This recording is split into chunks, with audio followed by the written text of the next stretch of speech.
Mohammed et la guerre sainte. Je ne peux laisser dire que de son vivant, Mohammed aurait mené une guerre sainte. En disant cela, on ne peut faire mieux en matière d'anachronisme. C'est parfaitement ridicule et totalement non pertinent d'un point de vue historique.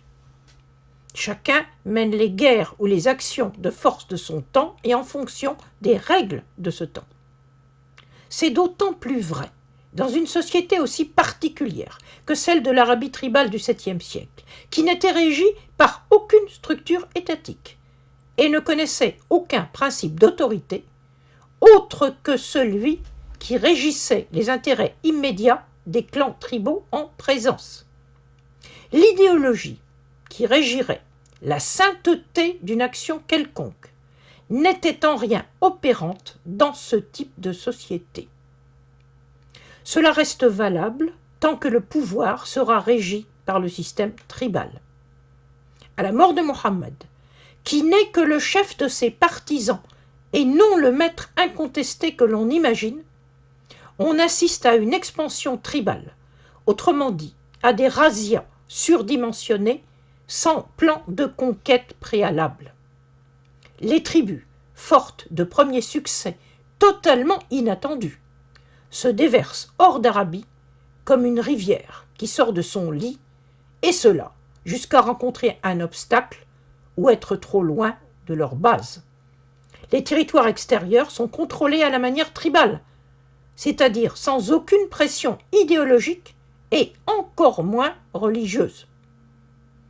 Les structures des sociétés extérieures ne sont pas détruites et les administrations locales se mettent rapidement au service des nouveaux maîtres. La porte des conversions des populations non tribales, donc extérieures à l'Arabie, ne s'ouvre sans condition d'affiliation tribale que bien plus tard, seulement après 750, donc pas avant les Abbassides. C'est alors seulement que le régime tribal du pouvoir disparaît définitivement au niveau du pouvoir central et que le modèle califal se calque sur le fonctionnement des empires qui l'avaient précédé. De 661 à 750, les Omeyyades avaient joué sur deux tableaux. D'une part, la gestion politique et économique d'un empire qui fut longtemps en expansion, et d'autre part, une tribalité persistante qu'il fallait gérer difficilement au niveau des cercles arabes du pouvoir, notamment par le jeu des alliances entre tribus et clans. Les populations non tribales ne furent nullement incitées à entrer dans l'alliance d'Allah, bien au contraire. Il suffisait qu'elles se tiennent tranquilles et payent les impôts prévus. La djizya est certainement une innovation omeyyade.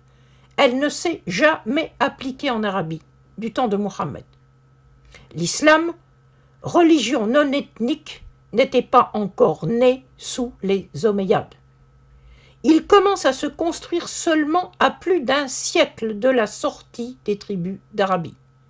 Il faut se méfier des idées reçues.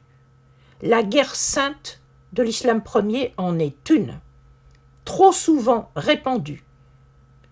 Par la suite, d'ailleurs, on est bien plus souvent encore en présence de guerres d'expansion classiques des royaumes et des empires que de ce qu'on pourrait appeler une guerre sainte.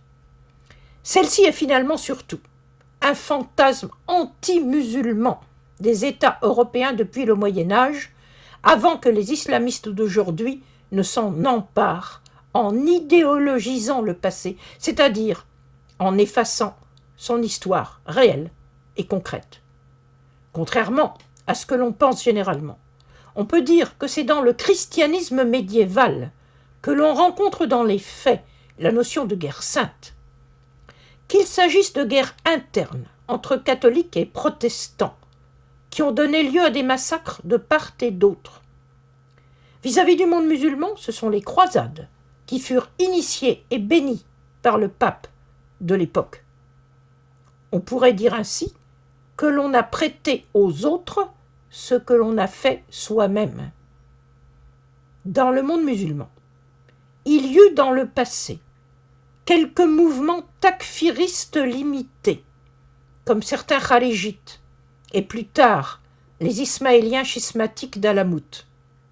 On a ensuite le wahhabisme du XVIIIe siècle, qui s'attaque notamment aux chiites.